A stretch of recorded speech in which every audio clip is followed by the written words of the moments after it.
Getting it back. So we Right, can- when I'm ready to start, you have to turn your everything on. They can hear you.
Let's make it happen.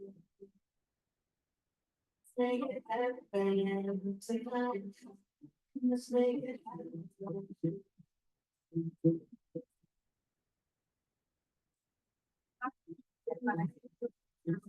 I'm forwarding him the link.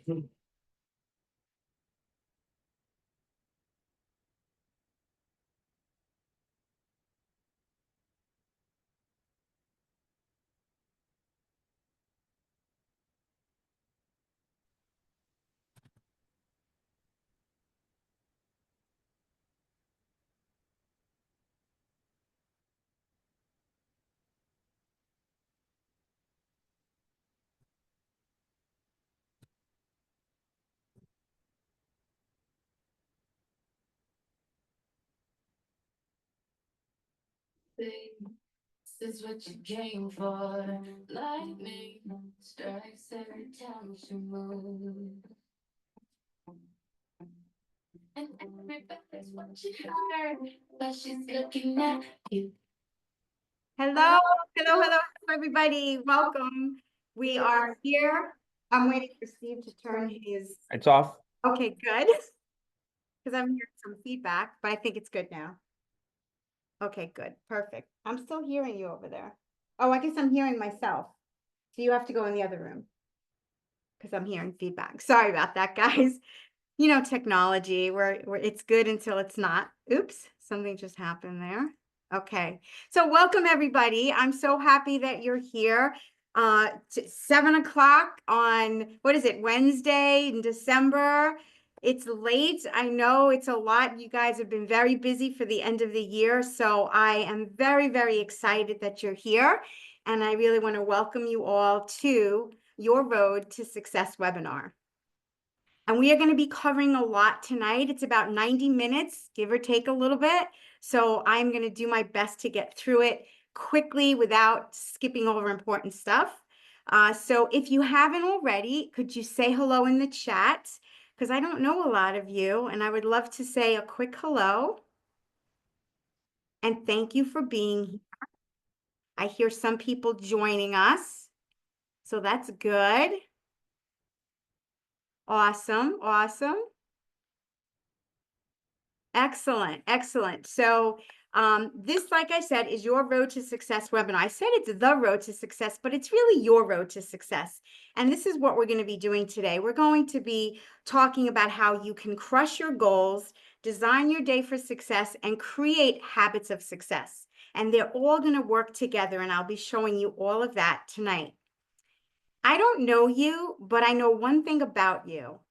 You are here because you want to actually be more, have more, do more, and you are open and willing to learn what it takes to go from where you are to where you want to be. So I congratulate you for taking time out of, I know, a very busy time of year to see, hey, what's this all about? What am I going to get out of this? Success doesn't happen overnight. It's built on small, consistent steps. Today, you're starting that journey to structure your life in a way that will align with your goals. So no matter where you are and your personal or professional journey, the road to success that we're going to talk about and the steps that I'm going to teach you today are really going to help you get on that road and get to where you want to go. So for tonight, I invite you to focus on yourself. If you have a phone, put the notifications off. If you've got other tabs open, perhaps close them out, except for the worksheets if you didn't print them out. By the way, the worksheets are in the chat if you are near a printer and you want to quickly print them out, and whenever you can, go and get them. Otherwise, I'll kind of walk you through it. It's really super not important that you have sheets. It will just help you a little bit. This webinar will be interactive, but not through speaking. We'll just be using the chat. So if everybody could just keep yourselves muted. If you have to leave, I understand. Just go. You don't have to announce it. We can just, we'll see you at another time and you will get a replay. So really for now, for tonight, I really invite you to just focus on yourself. This focus is for you, not for me. So I wanted to really just give you that little reminder. I also want to let you know that I will be taking the questions at the end of the webinar. So if you have them, I would like you to put them in the chat. And I'm going to introduce you to my team member, Nora. Nora, if you want to say hello to everybody. Nora has been instrumental in making sure you got the reminders and the automations and the emails that we sent out. She's been phenomenally helpful to me. And if you have questions, put them and Nora will make sure that I have them at the end. Nora, do you want to come on camera and just say a quick hello to everybody? Hi, everybody. Welcome. I hope that you really enjoyed this. That was made especially for you. And Nora, by the way, is dialing in from Mexico. So we're very fortunate to have Nora here. So get your pens and papers ready and let's take this journey together. This webinar is designed like a road trip, and each stop is going to work to build on the next. They all come together to create your personal roadmap to success. We have 3 different stops on this road to success, and each kind of overlap with each other. All of them will be about promoting your success mindset. And you see the middle of the road there is results, because ultimately mindset is great, goal planning is great, designing your day is great, habits of success, all that stuff is great. We need it. It helps us. But the end game for all of you, I have no doubt, is all about getting your results. So we're going to go through it fast, and you're going to see how it all comes into play. And I'm hearing, I think, some people coming in to the webinar now. One of the things that I want to bring to your attention, that all of this has to do with, is self-awareness. So when you start doing this type of personal and professional development, you will see that self-awareness is really paramount in how you can get results. Because the things that we want to accomplish in life, we kind of have to know where we're at. And I'm going to be doing that with you a lot today, and you're going to have a lot of aha moments. In fact, my goal for you, if I were to have my own personal goal for you as attendants of the webinar, is that you leave here thinking just a little differently, or perhaps a lot differently than you did prior to the webinar, and that you will be ready to crush your goals in 2025. Does that sound like a good thing? Can I have you guys go in the chat and tell me if that sounds like it's worth your time? Let's see if I get any engagement here. Yeah? All right. Yeah. I wish I could hear you all, but I am glad to see that you're engaged. I really appreciate that. To look at the chat, I have to kind of get off the screen, so it's kind of weird, but we'll figure it out. If we haven't met already, some of you know me and some of you that are in here are my clients. My name is Christine Randall, and I am a certified success principles trainer, which is a mouthful, a success and mindset strategist coach. Oh, that's a lot to say. But really, for tonight, I'd like you to think of me as your guide on this journey to success. I've been coaching professionals like yourselves between 20 and 25 years. I had some breaks in there where I was really just focused on being a mom, and that's coaching in and of itself, believe me. The methods that I'm going to be sharing with you are methods that I have used with my clients. They work. We've gone through it. I've tested it out, so to speak, on my clients and really have had positive results with them. They come back to me over and over again. So that's a testimony to that I know that they get the results they're looking for. So this webinar is going to be giving you some tools and strategies, not just ideas, actual things that you can walk away and use immediately. These are things that will help you with the mind shift difference that I want you to have. And you'll be looking at where you're going, because you know what? It doesn't matter where we start. It matters where we're going. We don't need to look behind. We can learn, but we're going to look ahead, because where we start is not where we end. And I love this saying, the journey of 1,000 miles begins with one step. I want to start and tell you a little bit about my upbringing and where I started. So this is a picture here of my childhood home. And this is in the Bronx. I'm a Bronx girl. And this is the projects in the Bronx. And I was there on the 10th floor, but on the other side of the building. That's my church. And that is the train station. The train was right behind our building. I think that's why I need to hear sound when I sleep, because I grew up hearing the train all night long. I was born and raised here, and an interesting thing I was thinking about it this summer is it was really hot this summer. And back then it was really, really hot in these brick buildings, and we didn't have air conditioning, guys. And we had this one oscillating fan. There was three of us, my brother and my sister, in this one room, and the fan would go back and forth like this, back and forth. And I remember I couldn't wait for the fan to get to me. Those were my summer nights. The summer days, we all met. There was a flagpole in the middle of that building there. And we had a big crew of us, and we used to get together and do all sorts of things. And I'm very glad that there were no cell phones recording what we were doing. And we had a little bit of mayhem here and there, but mostly we were kind of good kids, I think. But there's something about growing up in that environment. We were scrappy kids from the projects, and we had to learn a lot of things from a very young age. And when I look back on that time, I realize how it set me up for success in my life now, because no one was coming to save me. If I wanted a different life, if I wanted anything different, I knew that it was up to me. I had to be the one to make it happen. In fact, I was the oldest of most of the kids that we were with. So I used to have to make a lot of decisions and a lot of choices, and really live with those decisions and choices that I made. Most of the time they were good. I learned how to rely on myself. I learned how to trust myself. And I learned that if I really wanted to make something happen, I really had to move forward. And moving forward has been a mantra in my life for my entire life. And when I look back on that and I realize where I am today, it really set the stage for success and set the stage for the way that I think.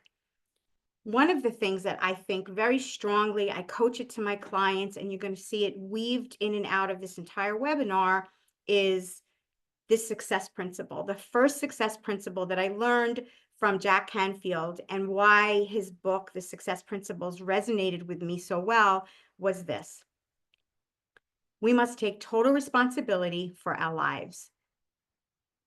What does that mean?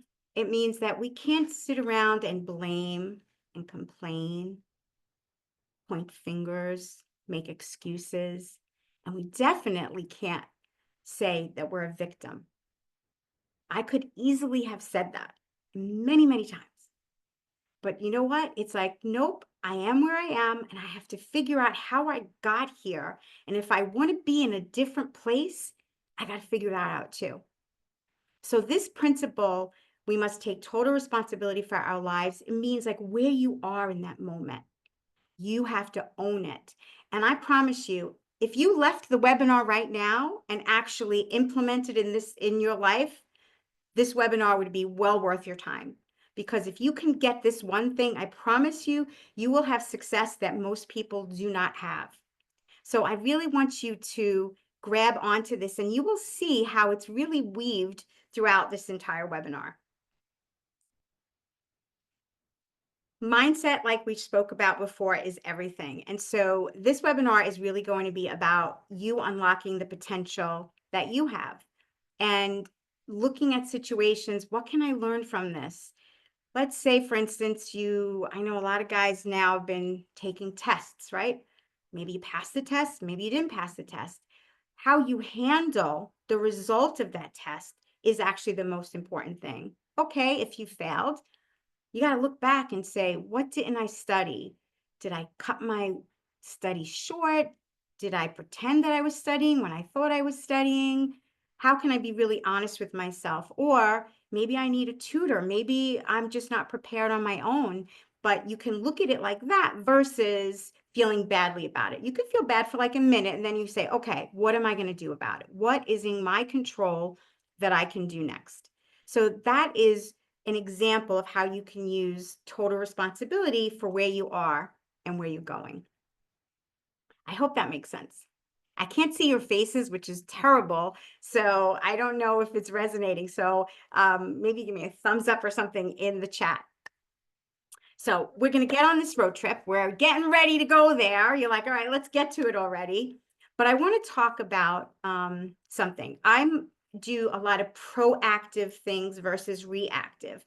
And what I mean about that is I'm going to sort of set you up for things that might get in the way of success. And this way, if you're aware of it, which will bring your own self-awareness that I mentioned a little earlier, that you can manage it.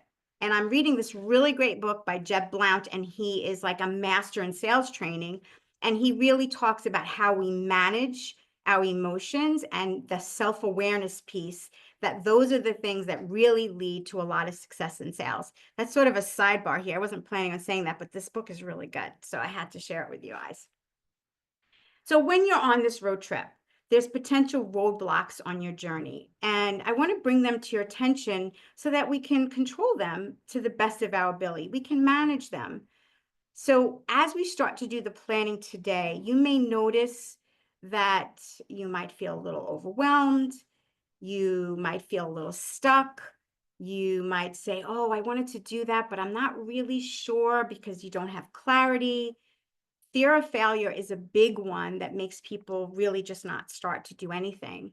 And then analysis paralysis, which comes in the form of overanalyzing information. I am 100% sure that when you have been trying to go towards something in your life, that at some point you have felt any of these things. Some of us have. Anybody care to share that in the chat? Did you ever feel any of that? Or when you were trying to plan for something? I'm going to see if I can see the chat.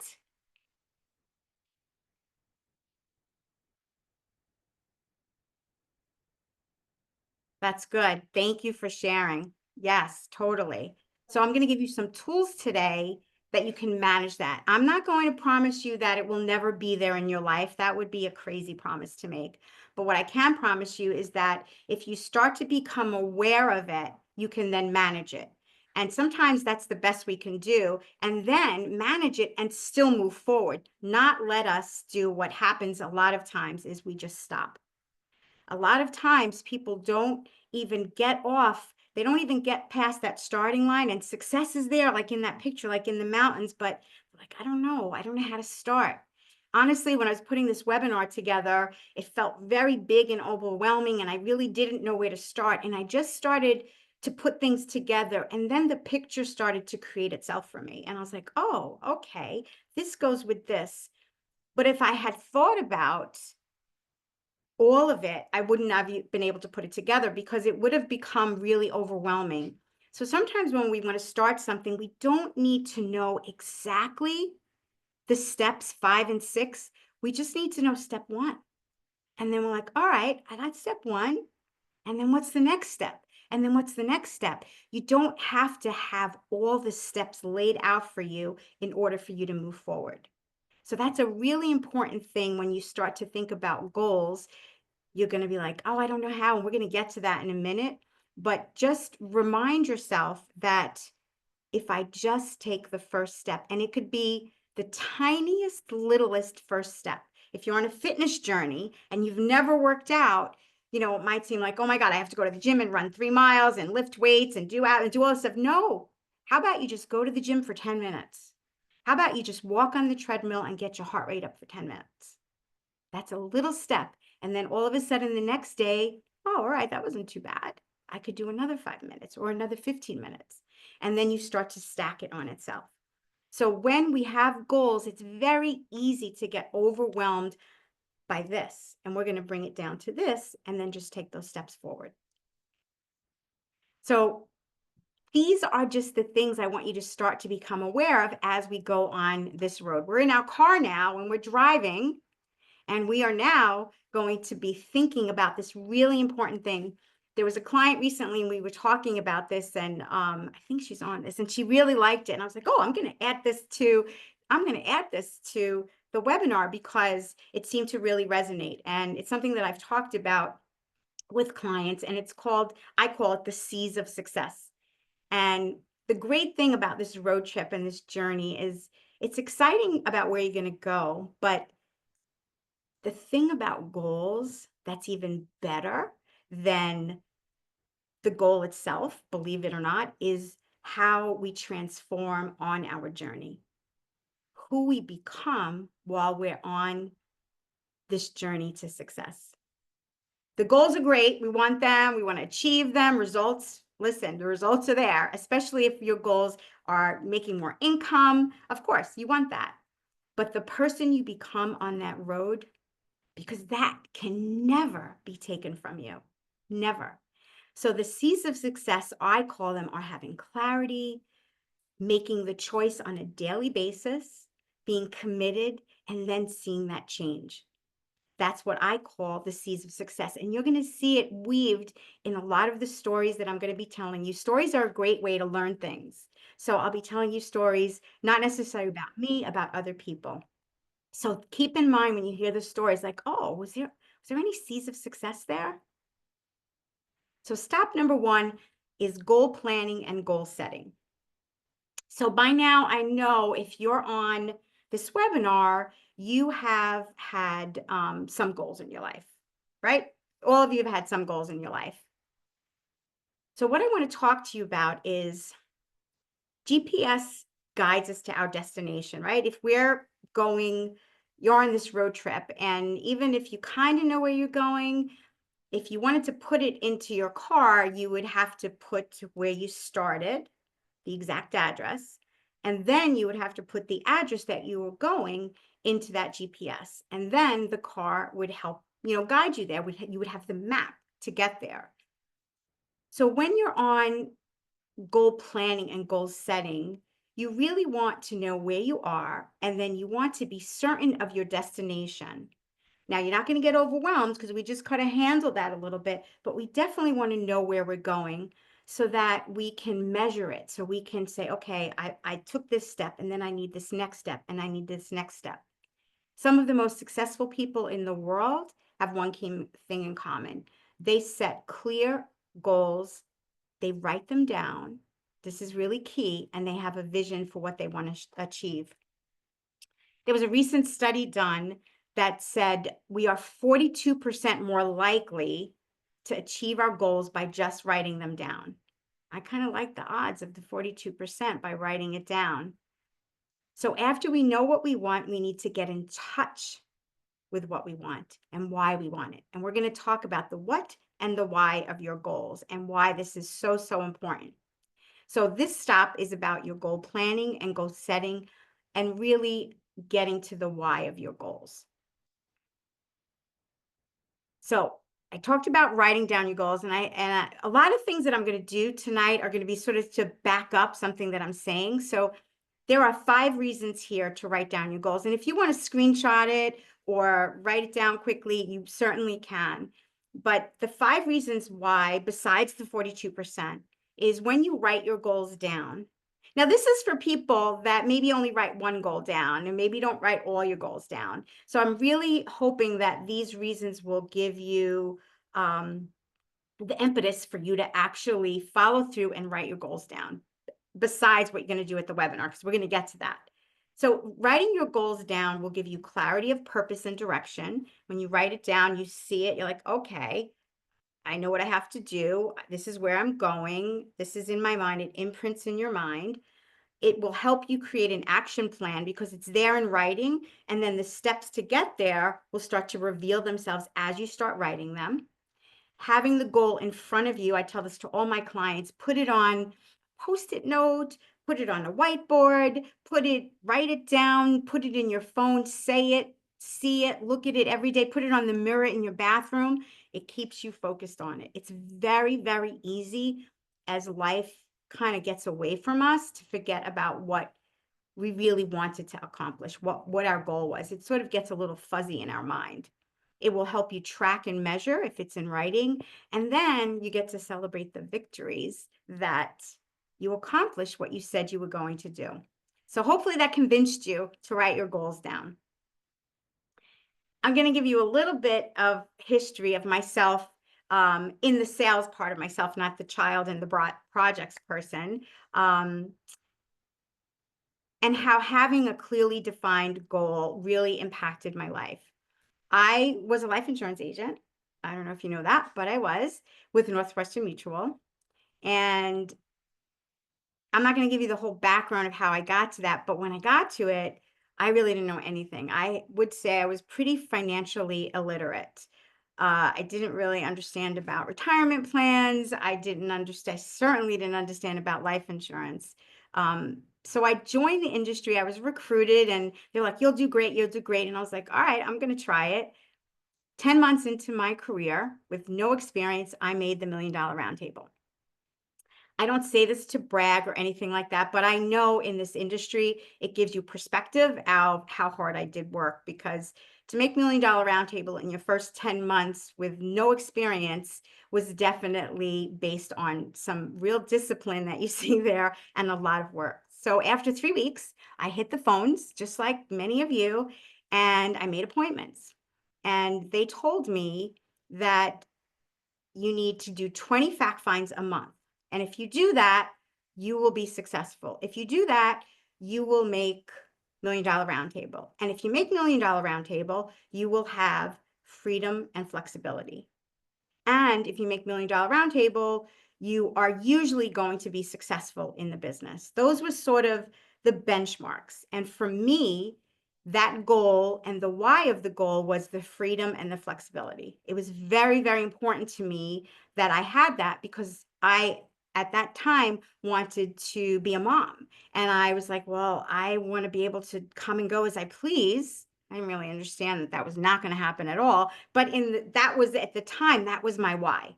They said, if you do this, you'll be successful and you will have freedom and flexibility. That year, those 10 months, there was a lot of obstacles. I had some physical, I had to go to the hospital a couple of times. There's a lot of stuff going on.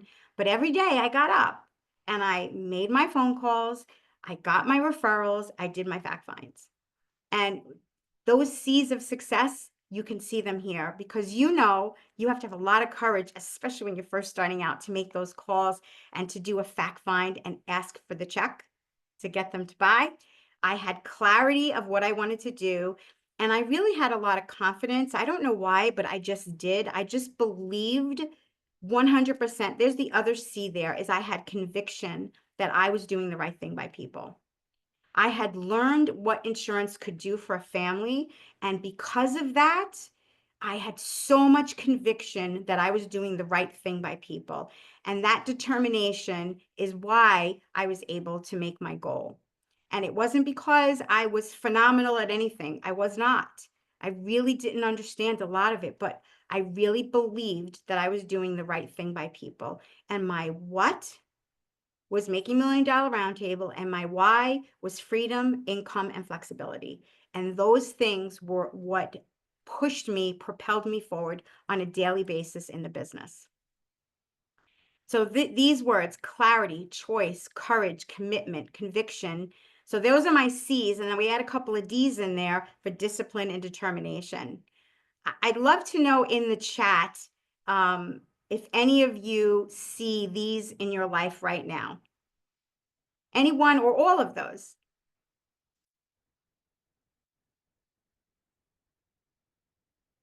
I don't know if I can see it. Anybody there?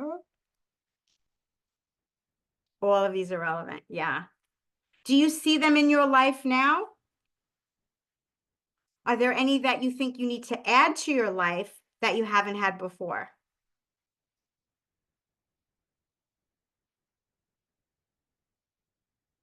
Jane likes the C's. Awesome. Well, thank you for engaging. I really appreciate it. It makes me know that I'm not talking to myself.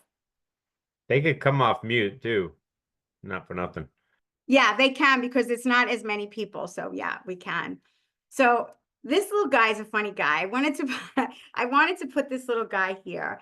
If you work with me one-on-one, you know I'm always talking about the people whispering in your ear and ignoring them when you need to ignore them. So I wanted to find like sort of a funny little gift to show you. So as we get into the goal planning, which we're going to do in like 3 more slides or so, I'm preparing you like I did before. There's something that inevitably shows up when we start to do goal planning. And the beginning of the webinar, I said to you, I really want to help you open up your mind and think differently. So when we start saying that to ourselves, what happens is sort of old tapes can come in for many of us. And we say like, I want to make $1 Million Roundtable. And well, how am I going to do that? I don't really know. I don't know enough. So the tyranny of how comes in. And when we let the how come in, when we want to accomplish something, maybe you want to do a half marathon, maybe you want to do a full marathon and you've never done that before. And immediately you say to yourself, well, how am I going to do that? The how is important. The how is action, which we need. But if the how comes into the chat a little bit too soon, what inevitably happens is we lower our expectation of ourselves, or we never get started. That stop sign is there for a reason. So when you start thinking about your goals and you start to think, and then you start to think that that how guy is there, just know, all right, buddy, we're going to let you into the conversation in a little bit, but for now, I need you to stay over there. You can come in later because I'm going to need you later, but I don't want you in the conversation right now. So when you start to think about your goals and the how comes in, I want you to say, nope, not yet. I'm pushing you to the side and I will bring you back into the conversation when I start to create my action plan. Can we all agree to do that? You can come off mute and say that or give me thumbs up or something, because I cannot, the way this is designed, I cannot see you all because I have my notes on the side, which I'm trying not to look at too much. Yes. Christine. Thank you. Thank you. There's a second factor that comes in when we do goal planning. And that factor starts to creep in the conversation, or sometimes it could be like a little annoying voice. And it's something with limiting beliefs. And a lot of times, limiting beliefs are based on our upbringing or our perceived upbringing. Those voices can get in the way. A limiting belief could be, I don't know enough. I don't have enough experience. I'm not young enough. I'm not old enough. I'm not fit enough. I'm not something. Those are very common, and kind of the most common one is I am not enough. It's a very common sort of human condition that a lot of us will experience, if not always, at some point. So when you start doing goal planning and goal setting, and the little how guy, and then this idea that your past is pulling you back and not letting you move forward, I want you to think about a few things, which I'm going to show you. These are some strategies that you can use to manage. You have the self-awareness, and I'm going to give you a strategy to manage these two, the tyranny of how and the limiting beliefs. We're going to put them in their place so that they do not derail us from getting and becoming the best that we can become, whatever that is, in your personal and professional life. Does that sound like good to you guys to be able to do that? Has anybody here ever had a limiting belief? Do you want to put that in the chat or say it? I know it takes a lot of courage. That's a sea of success to say something that has All the been. time. And is there some way that has shown up for you? Who is that? I don't know who's This talking. is Steven. Hi, Stephen. Anytime there's something, if there's something new that I haven't done before, there's always doubt. Yeah. Calling Yeah. older people too that might have a more prominent position than myself is also a very limiting belief, like at least creating that dynamic. You know, that's a really, really good point. Calling these people that we perceive to be so above us, you know, whether it's economically or their status in life. Yes, that's a perfect example. Thank you for sharing that. You guys have heard this saying, right? Whether you think you can or you think you can't, you're right, by Henry Ford. I know you've heard this saying. Everybody knows this saying. I love this saying. Whether you think you can or you think you can't, you're right. I'm going to tell you a story right now, another story. This one's not about me.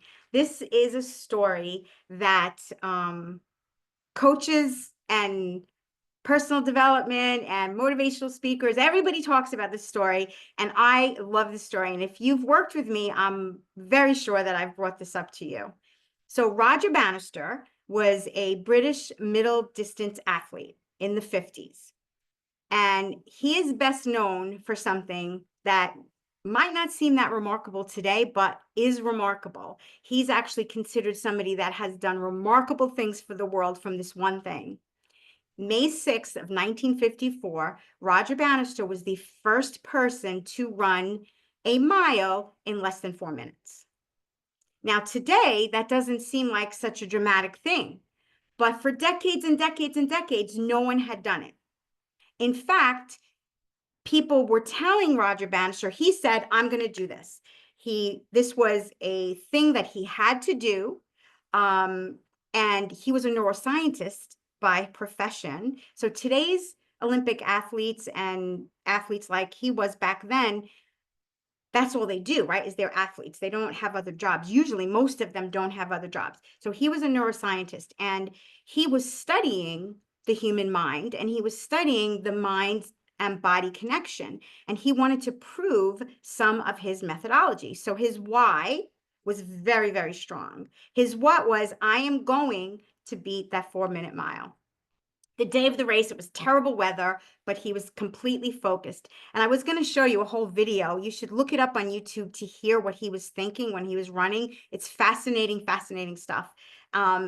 He was told that he could possibly die. The doctor said, this has not been done. If you do this, you could die. So talk about a limiting belief and talk about the C's of success, courage. He was like, I'm doing this. That's it. I'm doing it. And so the day of the race, he certainly did it. He beat it. It was 3 minutes and 59 point, no, 3 minutes 58, something like that. He beat the 4-minute. But here is the thing that's really as fascinating as that is, overcoming limiting belief. 46 days after Roger Bannister broke the 4-minute mile, his nearest competitor did the same thing, and just a little bit less than him. And then within 6 to 8 weeks, a whole bunch more people did it. So what does that tell you? There was a preconceived notion, this limiting belief, that it couldn't be done. You could die. That's what they were telling him. You could die. You're not going to be able to do this. but he broke it. Then all of a sudden, it became like, oh, this can be done. And so all of a sudden, this very strong preconceived notion was done. It was crushed. It was, oh, that brick, it was like they got through it. Now, we don't remember the name of the guy number 2, 3, 4, 5, 6. None of us knows that, but we all know Roger Bannister's name. And he's really considered a huge, huge thing in the field of athletics and even in thought.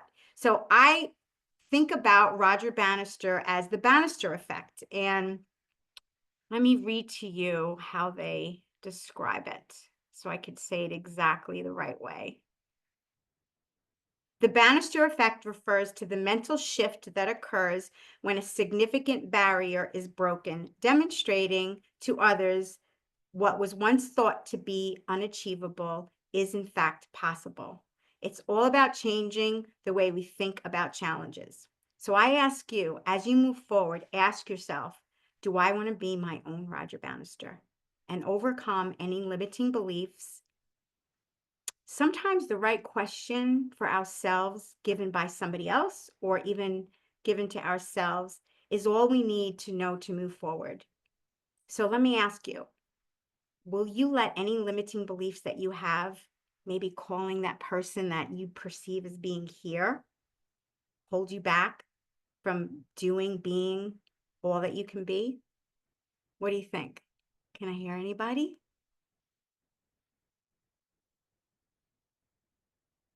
Yes, no? You could put it in the chat. You don't have to say it. Consider it done. I like it. Do you guys like the story of Roger Bannister? Does it ring true to you? Love the story. Isn't he great? It's great. That was a good one. That's a good one. That's a good one. Do you see the C's of success in there? Courage, clarity, commitment. He created change. So I promise you, you can see that, and then you can ask yourself as you go about your goals and you go about your day, am I living the C's of success? Which part of these C's do I need to do better at or add more of or focus on for the day? Maybe not all of them every single day. So that, believe it or not, is a tool and a strategy so that when you're about to approach something that seems out of reach for you, you think about Roger Bannister and just ask yourself that question. Am I going to let a limiting belief about what was or is hold me back from where I want to go?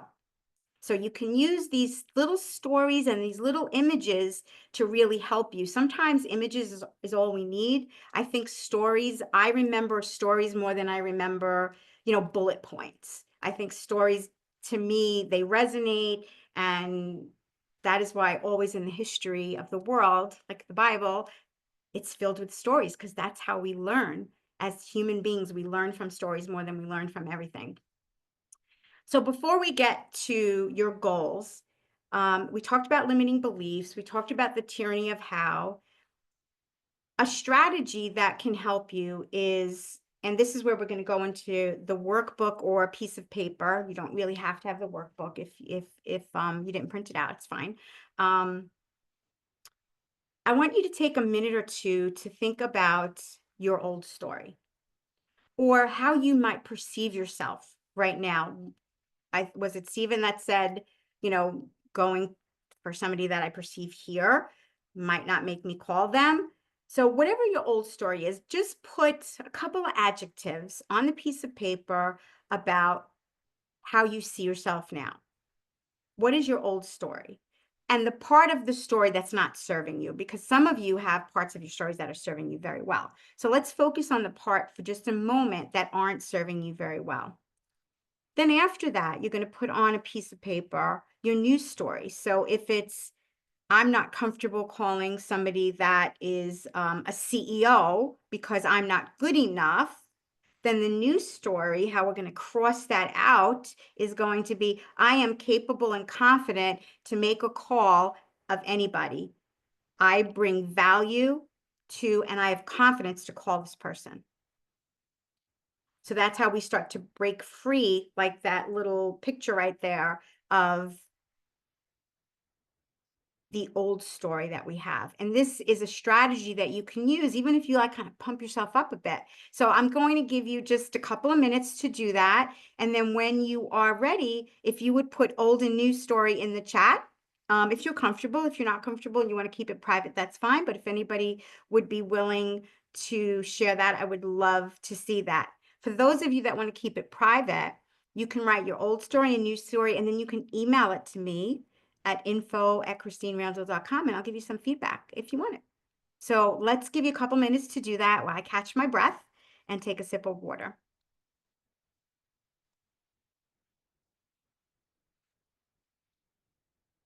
This is where the Jeopardy music would have been perfect. I have such a great playlist. You guys, like, I have the best playlist. It's all right. It's all I right. don't understand. Let's this give him a few whole- minutes, but just I could start singing, but that won't be too good.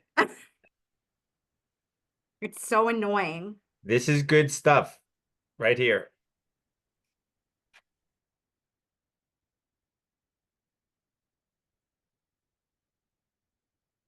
Steve, can you come here to show me how I can make this chat where I can see it during?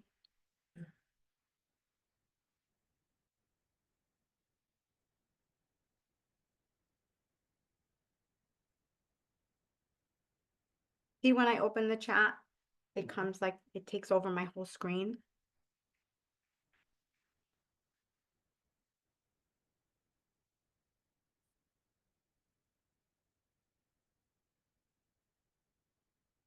Don't get me out of it. And don't touch the share button, okay? See? It should be like up in that corner there.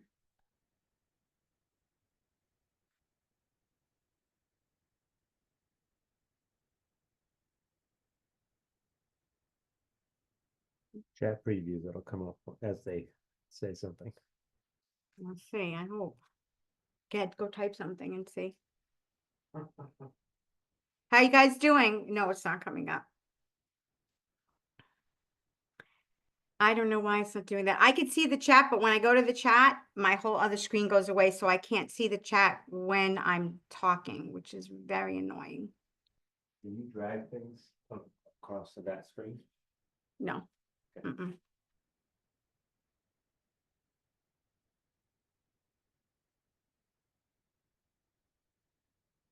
Does anybody want to share? I see the participants, but I don't. I will. Awesome. Well, let's just do it on the video. Let's just Do it verbally. Video. Hell Yeah, let's do it. Go, Way Gene. better. All right, so I've got, and it's funny, you don't even realize this in daily life, but I've got a real significant issue with time. I never feel like I have enough of it. And I feel like not having enough of the time to reach is prohibiting me to reach the level of success that I should be at.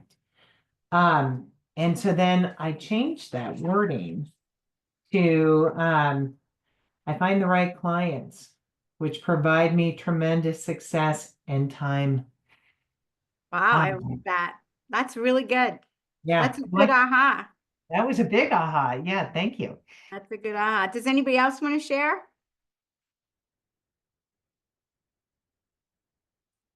That's okay. We'll move on now. But you can see like how Jane shared that it's just a shift in the way you look at the same situation and what you might want to do differently. And so that's how you break through from your limiting beliefs. That's how you, instead of, I've worked with clients that have said to me, I can't focus for long periods of time. That's a really big one that I hear a lot. I can't focus, or I get very easily distracted. And this is the story that they've told themselves. And so they work with me one-on-one, and we really start to change that perspective that they have, because that was like their story. And you know what? It became sort of an excuse. And then when we got rid of it, or they got rid of it, I just helped them along the way a bit. All of a sudden, they started to see themselves as someone that perhaps they didn't have extended length of time as far as focus goes, but they had enough focus that they could own that focus time. If they saw themselves as someone that had no focus at all, then they were really relying on that. Oh, well, you know what? I really can't focus, so I can't do this. But when we change that, it's like, okay, well, maybe you can't focus for 2 hours. How about we can focus for an hour and a half and see what happens there? And we worked with it to find out what their tipping point was. And they no longer, their new words was, I'm someone that I can focus for an hour and a half. Then I need a little break, versus I'm not someone that can focus. Can you see the difference between how that can change the outcome? And that thought that they had, that old story, that old limiting belief, really was hampering any success that they could have. So we just changed that mindset a little bit. They have to do the work to follow through on it. You have to do the work to follow through on it. But these are just ideas and thoughts for you to manage your mindset. So let's get into the goals. So I want my goal for you, might not be your goal, but my goal is that you leave the webinar with either 1 to 3 solid goals. If you leave with one goal and a good action plan, then you can use that as a blueprint to create your other goals that you want. So you've all had goals at this point of your life. You've passed a test, you've got this job, you had goals as far as income goes, as far as if you've been in this business for a while, you've had first year commission goals, you've had GDC goals, you've had fitness goals, you've all had goals in your life. So right now, what I'd like you to do, because we really want to get some solid goals and get you really thinking maybe a little differently about your goals than you were thinking, is in the workbook or on a pad and paper, I want you to just spend a minute brain dumping. It's called a brain dump of just things that you would like to see happen in the year 2025. You don't have to be super specific yet. We're going to get to that next.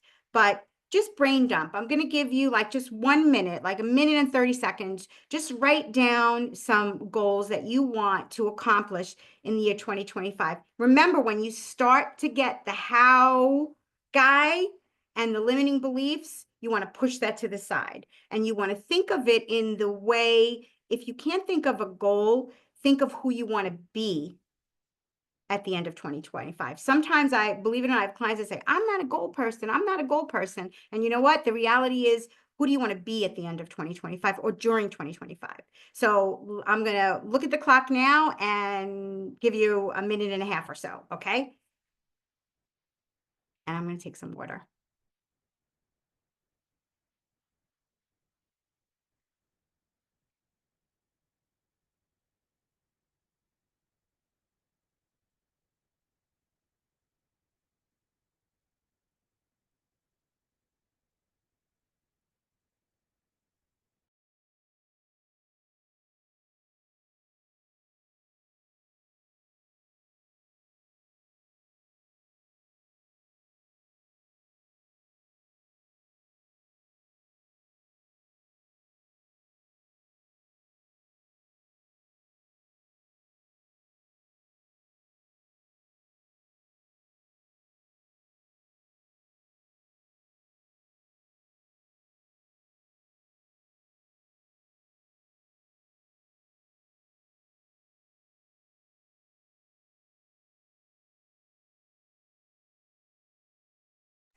Did everybody have a chance to get some goals down? I'm assuming some of you have already thought about goals for 2025. Now that you have sort of the brain dump of goals, and you can come back to this because we're going through this fast, you might play some nice music and put it down, print the worksheet out, or if you have a journal or something, and really spend some significant time on it. But at least you have step 1. So if I was going to give you step 1 is sort of like a brain dump. Step 2 is looking at those goals and saying, okay, are they specific? Are they measurable? Are they achievable? Are they relevant? And are they time bound? You've probably heard the saying, a SMART goal. So the brain dump can be very general, but when you really start to think about the goals that you want to make sure you accomplish, you really want to be more specific. In other words, I'm barely 5 foot. If I would have said there was a goal of me being an NBA basketball player at some point in my life, that's like not happening, right? Like it's not achievable. It's not even close to being achievable. So if you are someone that's only making $50,000 and you say for a year, I want to make $1 million, and you are new in this business and you don't have millionaire and billionaire family members and contacts, the odds of you making $1 million in 2025, it's not really that achievable. I mean, maybe in some universe it is, but I want you to be realistic. I want you to think big, but I don't want you to think of goals that are just not achievable, because that's not going to really help you. Time bound means I want this goal by this date. So I was $1 Million Roundtable the year was 1999. I want to make $1 Million Roundtable, and it was a year that you had to do it in a calendar year. And so I had a very specific date in my, luckily I did it beforehand, but in my mind, it was by December, whatever the cutoff was at that year of 1999 to make it by then. So I had a definite specific number that I knew I had to get. It was measurable. I was able to track it all the time. It was very achievable. It was relevant, and it was time bound. So of the goals that you just did, can you pick one or two that you can actually look at? And in your workbook, you'll see where it has this goal planner. Pick a goal, the start date and the end date. We're going to get to the why in a moment. But all I want you to do, if you have 3 of them that you can quickly do, great. If you only have 1, that's fine too. But I want you to leave with at least 1 goal that you have your start date, your end date, and then we will be getting the action steps, and your why is going to get into it. Can you guys do all of that? Can you let me know in the chat if that's doable?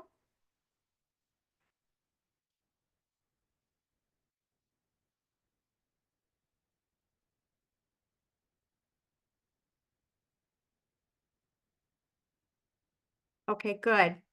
So I can see the pictures individually. I'm going to kind of leaf through, and when I see that everybody seems to be sort of done, I have a lot of stuff to get to, so I know that I might not be able to keep you too much later. It might be a little later than 90 minutes.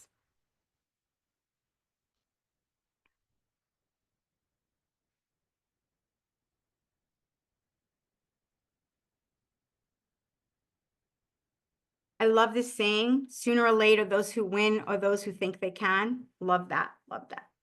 I'm very big into sayings. I love sayings.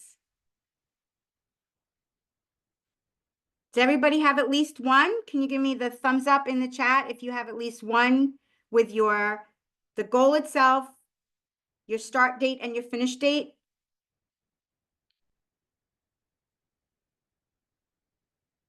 Anybody else? You can do this at home more thoughtfully, but let's leave at least with 1 today. Brian, I know that you have 1. There's no question in my mind about that. I have a few. Yeah, no question about that.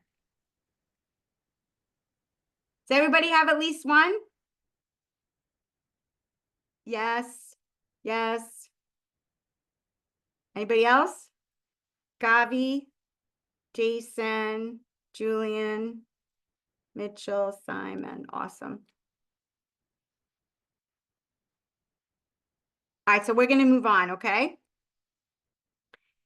I told you at the beginning of the goals section that we were going to talk about understanding the why of your goals, and I've touched on it both with my story and, more importantly, Roger Bannister's story, because that's the greatest story.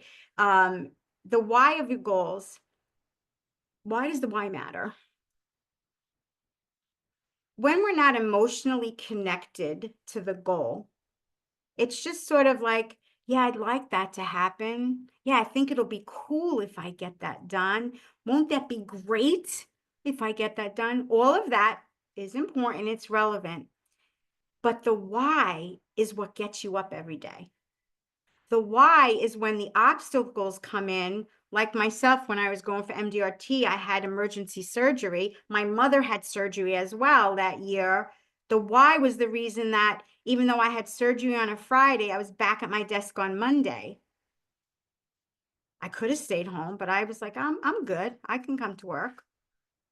My manager's like, what are you doing here? I was like, I'm good. I'm good. I'm going to just get on the phone. He was like, okay. Because my why was so strong. There was no time to waste. I knew I could do it. Roger Bannister, it was a nasty day that day. It was in London and it was cold and damp and it was not good running conditions. Obviously, when the ground is wet, it's a little slippery.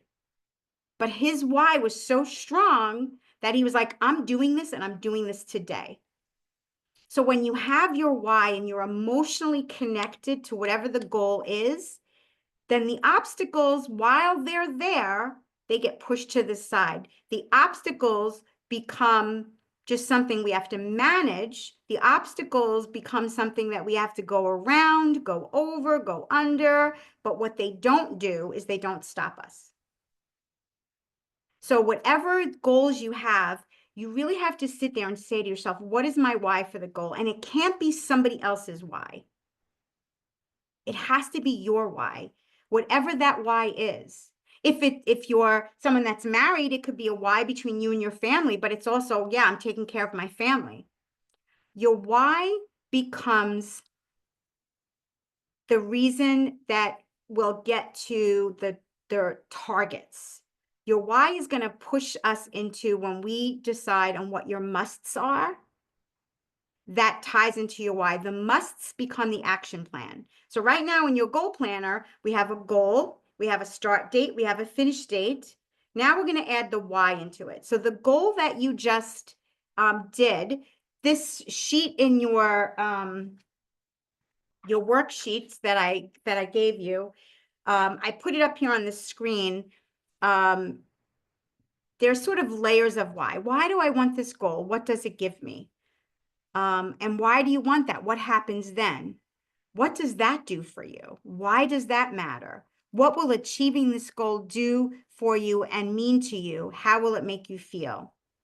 So if for each of your goals, when you leave here, if you use this, there's actually another sheet. It's called the 7 layers of why. I think this is just 5 layers. But if you could get down to the heart of why you want something, I want $1 million round table because at the time I thought I was going to have a baby. That didn't happen. But for me, I wanted to be with my baby. And they told me, you can do whatever you want if you make $1 million round table. And I was like, well, I'm going to be the mother to my baby. That's a pretty strong why. There was nothing getting in my way at that point. Find your why. I can't tell you what your why is. I can give you the format for you to find it. When I work one-on-one, we do that together, but you guys can do it. This is something you can do. Does everybody understand that? Anybody want to say in the chat here?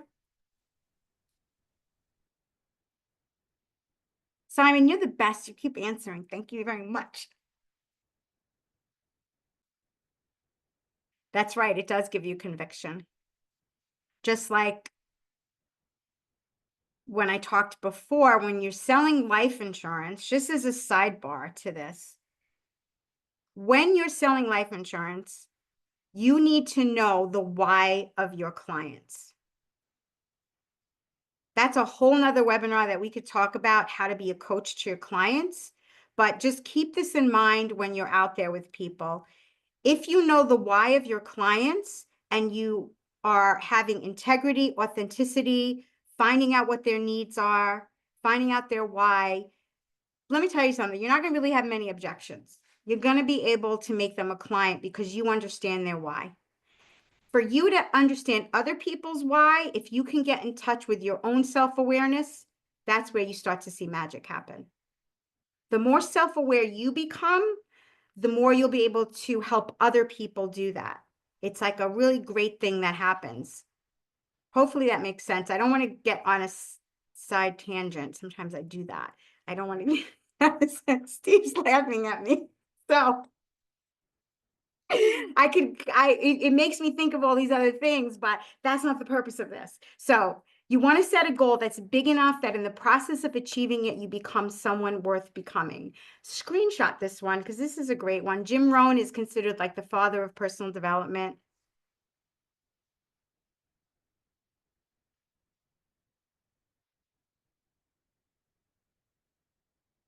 And here's another one. If you want to be happy, set a goal that commands your thoughts, liberates your energies, inspires your hopes. So the action plan, you have the goal, you have the why of your goal. Does everybody have the why of their goal? At least one goal? Then you want to be thinking, all right, what am I going to do to get that? And this is when we get into the action plan. And this leads us to stop number 2 on our journey. So goals and goal setting, sort of right here. We could probably spend 3 hours on all that stuff. But I really want to share with you something that I call Design Your Day for Success, or DYD. That's sort of a little acronym that I came up with one of my favorite clients that's actually on this call. We have our goal, we have our reasons. Now we need to know the action plans. What are the steps to get there? When I talk about this, design your day, it's really what are the actions? What are the musts? What are the things that I have to make sure happen today? Because if I do that day in and day out, when it's feeding into those goals are going to happen. So when I was talking, P.S. it's Brian, we were talking one day and we were laughing about it and we were like, DYD equals FYC. And it's like, the more people follow their design your day, the more income you make. So it was like a joke. Are we following DYD? Because FYC is going up. DYD is, we're staying with that. We're staying on that plan. And guess what? It did happen. So I'm going to give you some actual very good strategies and tools for you to design your day for success. Guys, this is one of the most helpful things that Christine brought to me. So if you're going to pay attention to anything, pay attention to this part. Thank you, Brian. Hey, Design Brian, your day. can you just expand on that? Why was this so, why did this mean so much? And how did it, I mean, because you've like, you're a rocket ship, you know, you've just taken off and you're killing it. And it sounds like it has a lot to do with how you've taken charge of your own day and your own success. So can you just speak to that just real quick? Jane, I'm going to invite Brian to speak on it right at the end of this. We already planned that, and he will be happy to answer all of that at the end of this section, okay? Good, good. So Design Your Day for Success is a step-by-step process that will transform your daily routine into a powerful tool for productivity, focus, and efficiency. And it really can empower your day that you can achieve your goals and transform your life. It's very transformative when you follow the plan. What DYD is, it's really implementing and discovering the benefits of prioritizing tasks, managing your time. It keeps you motivated because you see yourself moving forward. It's really talking about time blocking, and it keeps you very, very focused. So DYD is able to handle all of these parts. In addition, you start to approach your day with intention. Because if you have this DYD, then you're intentionally following it, then this really starts to have that momentum for you, and you're able to see where you need to pivot. When you have DYD, one of the best parts of it is saying, okay, what's working? What's not working? What do I need to do more of? What do I need to do less of? And sometimes it's this teeny little 2% pivot. And then all of a sudden, oh, okay. So part of DYD is rating and reviewing. And I'm going to show you that. I call it the 3 R's.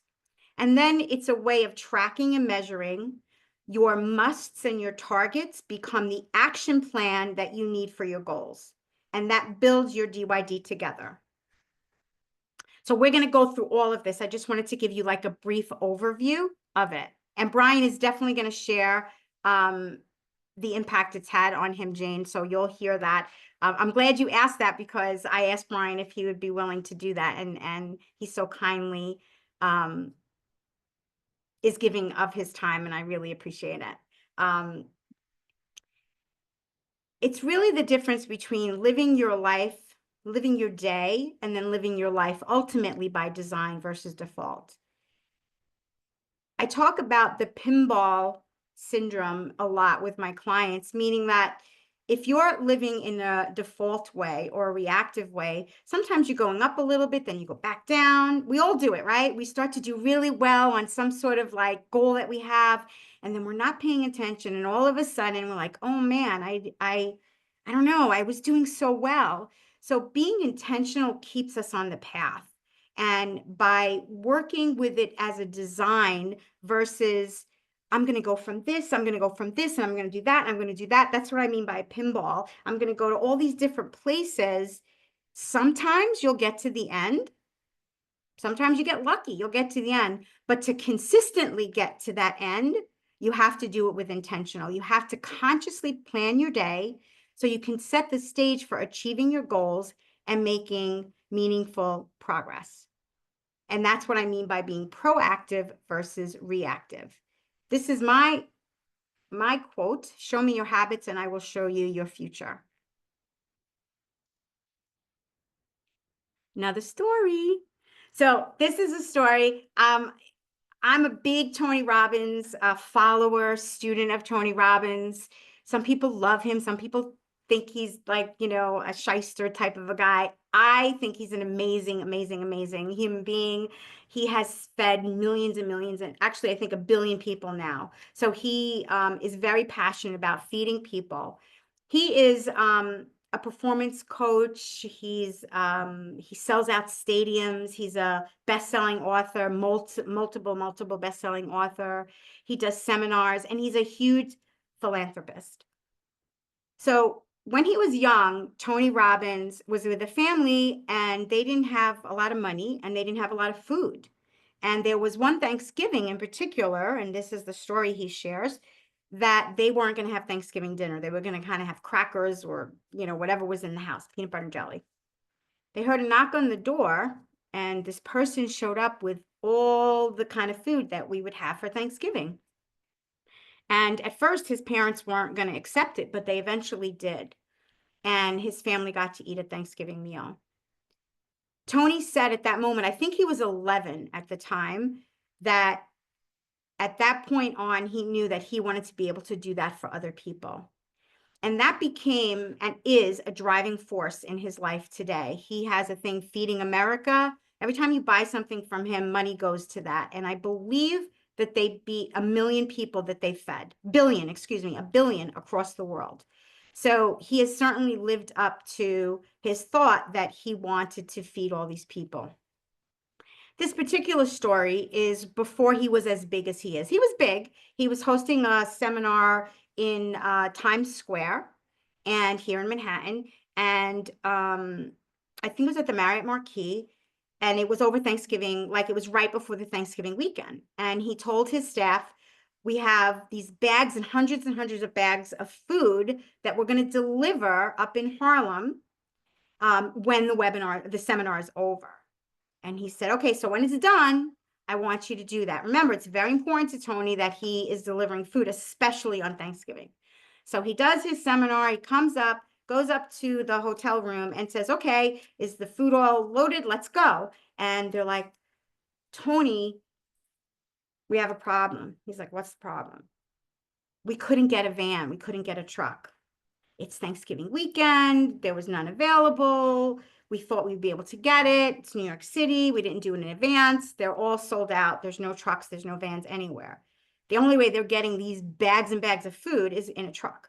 So he's like, what are you talking about? There's nothing, Tony. We tried everything. So he goes over to the window and he looks down. And of course, in New York City, at any time, if you look down from a window, you will see what? Vans and trucks and all sorts of transportation and things. And he said, come on, come with me. So he goes downstairs. Now, I don't know if you know this, but Tony Robbins is like 6'8", or he's giant. He's a giant person with giant head and giant hands. he's got some thyroid issue that he really looks kind of like a giant. He's huge. So he goes and he stands like in I put this picture there, that's not from him, but to give you an idea that he stands in front of like a light and he's like puts his hand out like a stop sign and he's like trying to get people to stop. Now it's New York, so you can imagine people gave him the finger, they were yelling at him, they were like, nobody was stopping. So finally, his guys were saying, Tony, let's give it up. We got to go. It's getting late. They all wanted to go home to his family. He's like, no, we're not going anywhere. We're delivering this food. So finally, a truck pulls up, and it happens to be like the best truck that could pull up possible, was the captain of the Salvation Army. And he said, yes, I can help you. They loaded all the food in and they went and delivered it and lived what Tony had said that he would always do. The reason that I tell you this story, well, first of all, did you see in it the C's of success? He had clarity, he had courage, he had commitment, he had conviction. The C's of success are weaved in there. Also, he said he was going to do it, and he took total responsibility to make sure that it was getting done. So you can see in all these stories that I'm going to tell you, you can see all of the C's of success. And I want you to keep that in your mind. So you can ask yourself when you are designing your day and you're figuring out, am I going to be committed to this? Am I going to have clarity of purpose? Am I going to be intentional? Because if you want a certain outcome, you have to be committed to making it happen. You can't do it like, well, sometimes. You have to be fully 100% immersed, committed. Can I get like a yes, I'm going to, or a thumbs up or something from you guys? Let me know. Let me know you're live. You can type it in the Committed. chat. Yeah? That's Yes. great. Isn't that a good story? Yeah. I love Tony Robbins. But I love, that's one of my favorite stories. I love, love, love that story. So let's start talking about your day. We're going to start with the morning, right? Because everybody starts in the morning. And I think that it's important that, you know, with designing your day, that you don't have to think of it at this 8 o'clock, 8:01, I'm doing this, 8:02, I'm doing this. That's unrealistic. That's not going to happen. But if you think in terms of the blocks of time in your day, and that during those blocks of time, this is what you're committed to making happen. So in the morning, let's start from the beginning, because the morning is very much in our control and people cannot take that away from you.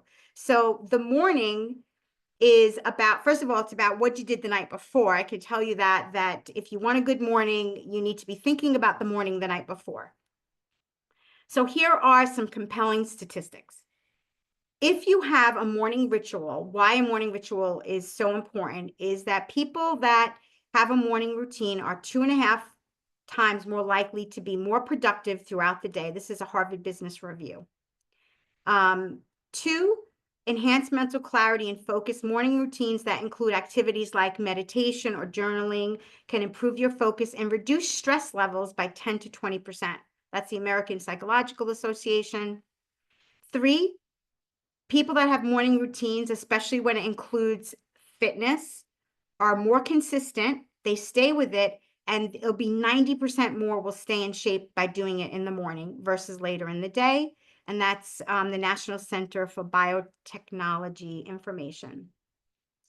4, emotional well-being. Engaging in morning activities like gratitude and journaling can increase your positive feelings and satisfaction, and it just gives you an emotional well-being by 25%. This is the Journal of Positive Psychology. Tony Robbins starts with something, and some of my clients know this. It's called priming. And some of my clients do it. I do it. And I was going to actually walk you through it, but I don't think we're going to have enough time. But I will make sure that I send you all the link to Tony Robbins priming. I'm going to just show you the breathing, I think. We don't really have that much time. But Tony Robbins priming includes breathing. It's like this. You go like this. All right, I'm going to show you really quick. If you go like this, you go. And how about you all do it? I know we're running late. I know we're running late, but you want to just try, put your arms up. And what you're going to do is you're going to breathe in and out through your nose. You can close your eyes, you can leave them open, and you're going to pull down. You're going to breathe in and out, and you're going to go. And he makes you do it, I think, like 30 times. Brian's laughing. Brian used to do it. I don't know if he still does it. I know Jane does it. So when I do with my clients, they do laugh, but you know what? Jane, has it helped you at all in the morning? Yes, a big yes. So Tony Robbins priming, if you don't want to do that, I'm not going to shove it down your throat. Any sort of meditation or breathing, and then thinking about what you're grateful for, and then thinking about your goals. If you do that in the morning, it's perfect. The priming adds a little more flavor to it for you. The breathing really clears your mind. And if we had a lot of time, I would walk through the whole priming thing with you, because it's really good. It's a little silly, but it actually is really good. And remember, 42% of people will reach their goals when they write it down and they look at it every morning. So a morning ritual is super important for your day. And when you design your day, you want to know, what time are you waking up? So what is the strategy to get it happen? Those are the whys of it. Here's the strategy. Decide what time you're going to wake up. Give yourself enough time that you can do either the priming or the meditation. Practice gratitude and visualization. The priming does all of that together. So if you're doing it separate, then make sure you have time to do that. And this is all like 10 to 15 minutes as far as the priming and the meditation goes. It's not like a half an hour. Work out if you can in the morning. I strongly, strongly recommend that you do it in the morning. And here's the other thing is review your plan for the day. Look at your plan, do it at night and in the morning, and make sure you know, what is my DYD today? What are my musts, which we're going to get to in a minute, that I committed to doing for the day? So this is your morning block, right? So when you're thinking about designing your day, this is the morning. This morning is all, Jeb Blount talks about the power hours in sales. You guys are all in sales. You want to be at your desk or ready to work by 8 or 8:30. 9 o'clock is kind of late. So all the stuff I'm talking about should all be before you're actually ready to pick up the phone or see your first client, whatever it is that you're doing. So Jeb Blount talks about the power hours in sales. Those are the hours that you have to think of as client producing, facing, either calling, you're fighting to see clients, or you're seeing clients. So you want to decide what time that is for you in the morning. Does that make sense to everybody? This is the priming. I was going to play the video. We don't have time. I'm going to send it to all of you, and then you could decide if you want to do it. We're running a little late. It's my fault. I'm sorry. But the morning routine, do you want to take a minute, or you want to do this on your own to write down at least maybe what time you can commit to waking up, and perhaps you can write down if you're going to try the priming or if you're going to do meditation or journaling. Can you guys do that really quick? Just write it, because I feel like if you write it while you're here, it has more of a chance of happening.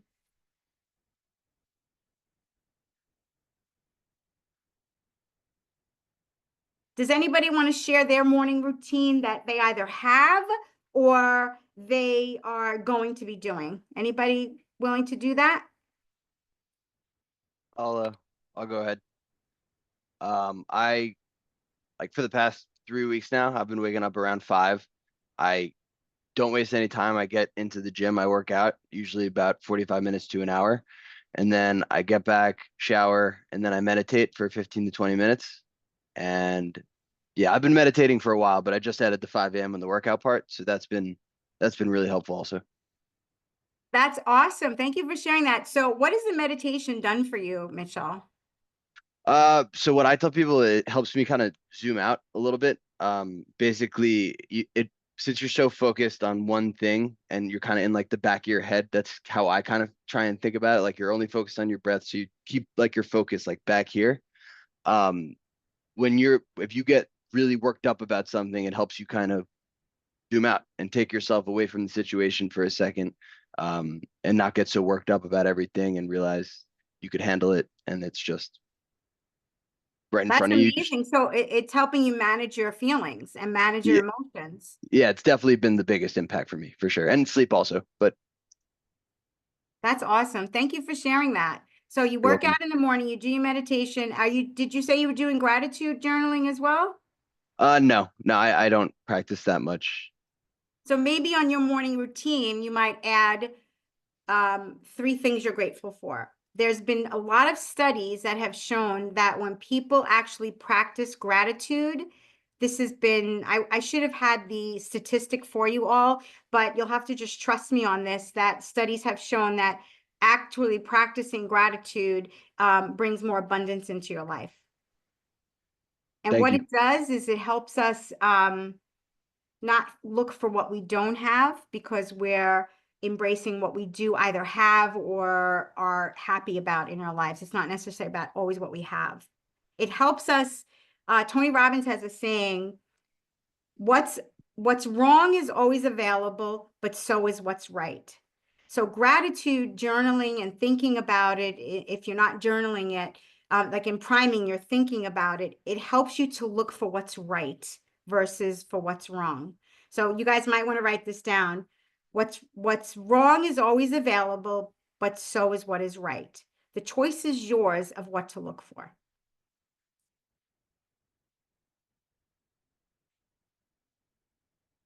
So we are past the morning. So hopefully you guys have jotted a few things down for your morning. Please go back to it and really create your unique morning ritual. Again, if you want to send it to me and I can give you any feedback, I'm happy to do so. If we were in a workshop versus a webinar, we would be taking a lot of time for each of these things. But this is a webinar, so it's a little bit quicker. We're going through things a lot faster, and I know I'm throwing a lot at you with this. Some of you, this is new thoughts. Some of you are familiar with some of this. But now we're in the middle of where the morning is over, and now we're in what Jeb Blount calls the power hours. So what do we need to accomplish during those hours? And the power hours are usually like 8:30 to 6:30. And then maybe if you guys are doing dialing in a different coast, you might take a little break. And then maybe you're doing some extra stuff at the end of the day, East Coast time, or if you're in the West Coast, earlier in that time. So what are the musts? So in life, you either need inspiration or desperation. So the difference between a must and a should is the life you want. So when you turn your shoulds, like I should make the dials today, versus I must do 150 dials today, that's when you're taking your step forward to achieving goals. I had my surgery my first year. I could have said to myself, well, I should go in. In my mind, it was a must. I had to go in. I was good enough to go in, whatever. I could get it done. When you want to go to the gym in the morning, a lot of times I don't feel like going. There are many times I don't feel like going, but I do not give myself, I call it the luxury. I'm going to be 60 years old. I don't have the luxury of not doing it. If I want to be standing straight up and mobile and not a little frail old lady, it is a must for me to stay fit, as fit as I can stay, and to stay mobile. It is not a luxury at all. So that is a must in my life. It has to come before as many things as I can make it come before, and I do that. So when you're thinking about your day, designing your day, what are the musts? Now, you have your goal. The action plan are the musts. So if you're new in the business, you've probably been told certain amount of dials you need to make. I think even if you've been in the business a long time, you know you have to make a certain amount of dials a week, and then you might break that down by day. How many referrals do I need to get? How many people do I need to be speaking to. So whatever your goal is, if your goal that you're writing down is your FYC goal, then that would be it. If your goal is a fitness goal, what do I need to do in order to get that to happen? I need to go to the gym 4 or 5 times a week, or if it's a food goal, whatever that goal is that you wrote down on that goal planner, what is the must that you know that goal is not happening without that? That's that part of the day. Does that make sense to everybody? Yes, no? Thumbs up if it makes sense to you. Does it make sense? Does it not make sense? Makes great sense. So the must is the essential action, the task that you are fully committed to completing. It's the non-negotiable part of your day.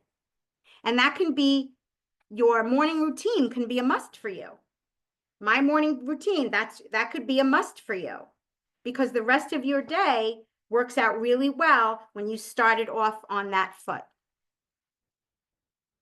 So how do you implement the must? Because it all sounds good.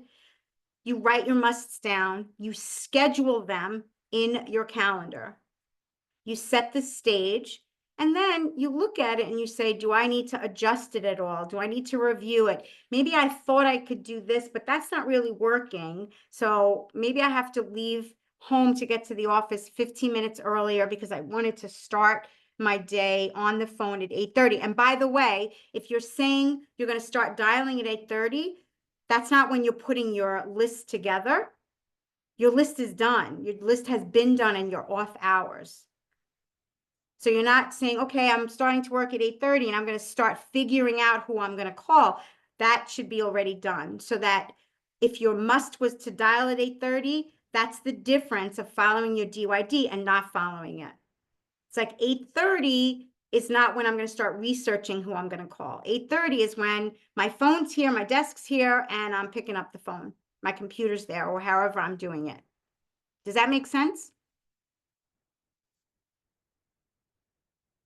So I've been talking a little bit about time blocking.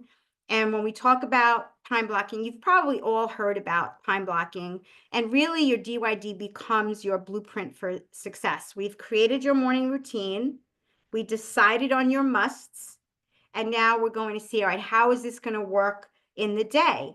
So time blocking is a way of just having productivity, and where you divide your day, like we're doing, into blocks of time. And what you're saying to yourself is, the time that I dedicated for this is not the time that I'm going to do this other stuff. For instance, if this is the time that I said I was going to be calling and an email pops up in my notifications, I'm not going to go and address that email. I'll get to it, but I'm going to honor my time, and I'm going to make the calls during the time that I said was non-negotiable. That's what real time blocking is about. It's committing at this particular time, this is what I'm going to focus on. And this is where that old story, new story comes in, when people say, well, I get distracted. Well, you've decided that you can be distracted, but you can also decide that I'm going to do this thing. If I said I'm going to be working out at this time, I'm not going to be on the computer. The times that I do not have a good workout is when I have let myself get distracted in the morning. I get to the gym too late, and then I'm like, oh my God, I can't be here anymore. And then I'm like, oh, I didn't follow my plan today. And then I give myself a rating, which I'm going to talk about in a moment. A lot of people think they can multitask. And there's a whole study done that only 2.5% of people are able to multitask effectively.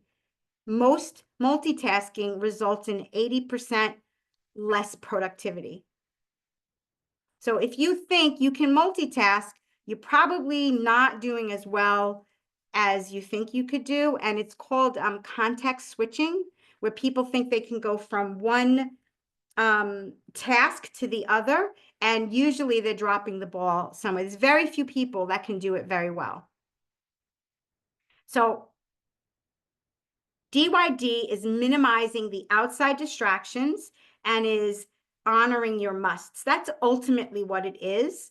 And then figuring out what you're going to do in the day is something that you have to look at as far as your goals go.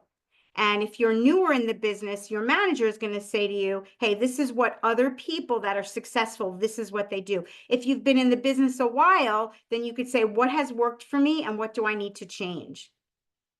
So there are some strategies that you can use to minimize your distractions. Setting clear boundaries. What do I mean by that? If you're someone that works at home, then make sure that that time that you said you're dialing, nobody's coming to bother you, right? If you're in the office and it's your dialing time, put a little sign up on your door, on your cubicle. This is my dialing time. I'm not available. Make sure you have a dedicated workspace that is clutter-free. Turn off notifications on your phone. And here's the other thing, and actually Brian's the one that taught me this, is scheduling breaks.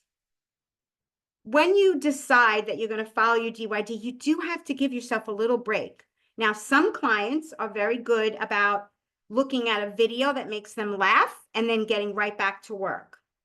If you're someone that will get sucked into that and not have the discipline to get back when you said, I do not recommend that. Instead, during your scheduled breaks, go for a quick walk, maybe do some jumping jacks, some push-ups, maybe do that Tony Robbins breathing, but give yourself the opportunity to have a break for a few minutes here and there. And you can decide your tipping point. How much time do you need to focus? And then what's your break time? And I'm going to give you a little strategy for anyone that struggles with that in just a minute. The number one tip I have for you is to put your phone away. I know some people that get a separate phone to dial the clients, or they have the phone in the office, their cell phone that their social media is on, or if you can't get rid of the phone, take social media off of your phone and put it back on the weekend. I have a couple of clients have done that, and they've said it's been a game changer for them. They could not believe how much time they were spending on the phone. There's a study done in Texas, the University of Texas, that said that even the presence of the smartphone in your room, even if you're not looking at it, even if the notifications are off, that it reduces our cognitive capacity. It's a little crazy. So those are like my 5 tips for you to implement your DYD as far as the distraction part of it go.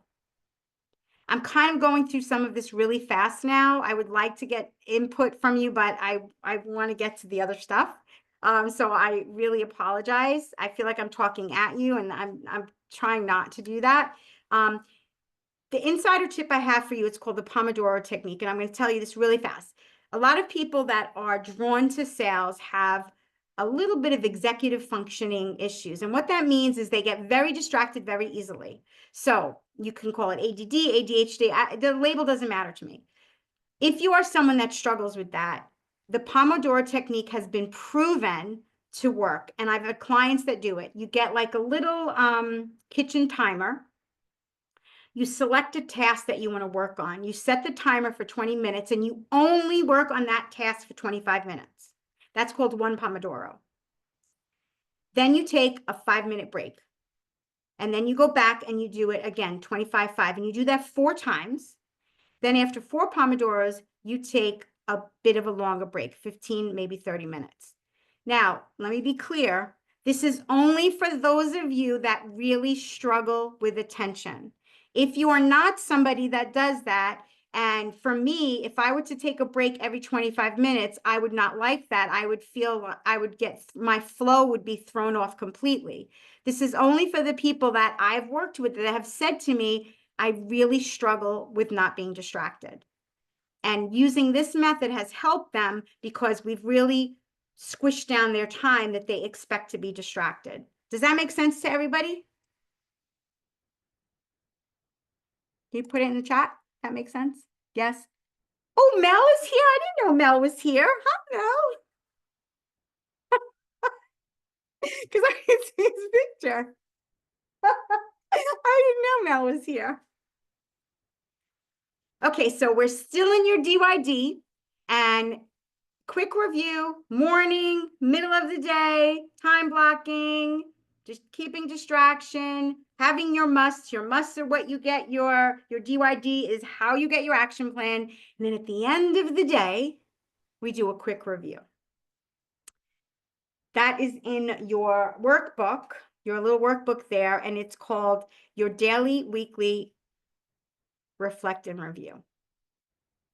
This is what it looks like. When I work with my clients, especially on DYD, I will say to them, did you follow your DYD? And give yourself a rating. And they will say 1 to 10, 1 being not at all, 10 being great.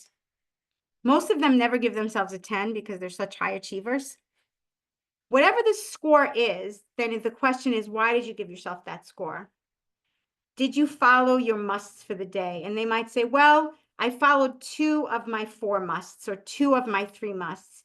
What happened with the 3rd must? Well, I realized X, Y, and Z, I couldn't do it because of, so I need to pivot that. I need to change that must a little bit. What were your wins? Well, by following my DYD, I actually got all my dials in. I have this many appointments and I feel like I have momentum. What did I learn and what do I want to do for my must for tomorrow? Most of the times the must stay pretty standard every day, but there might be 1 or 2 that change. But you might have certain musts, like your morning routine might be a must, the time you start work and getting a certain amount of dials in, a certain amount of appointments that you want to see. A must could be asking for referrals. That could be a must that might change a little bit as you progress in your business. And then you might say, here it says, what were my challenges, if any, sticking to my plan? What adjustments do I need to make? I would suggest if you adopt this, that you adopt this doing it daily. And then eventually, if you want to do it weekly, that's okay too. But this is like Jack Canfield talks about the feedback loop. This feedback loop is tremendously beneficial if you're really honest with yourself about what you did and what you didn't do.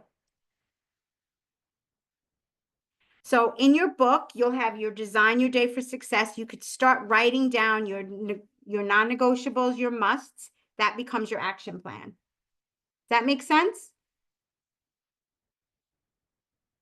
So remember this, progress, not perfection. I'm throwing a lot at you, and I'm very sorry that there's so much I'm throwing at you, but you are going to get the replay of this. So you'll be able to go back and look at it and kind of stop it if I'm talking too fast or if you didn't have time to really get it all in. But progress, not perfection. You want small steps moving forward. I'm going to invite Brian into the conversation, and he's going to share a little bit about how it's benefited him. Brian Bolger, by the way, has been in the business 7 years and has done top of the council 3 times. You're 29, right? He's 29 years old. 29. He's a champion among champions. And you know what? He's also a really good guy. He's a really, Thanks, really Christine. good guy. So I'm just honored that he's a client of mine and he's a friend, and I have the highest respect for him. And so Brian's going to share some thoughts with you. Thanks, Christine.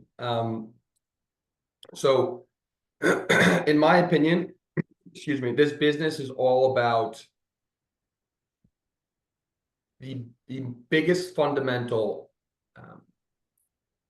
metric in success or rule for success in this business is discipline, right? The more disciplined you are, the more success you're going to have, right? It equally translates. So design your day, oftentimes it's easy to fall into a cycle of waking up without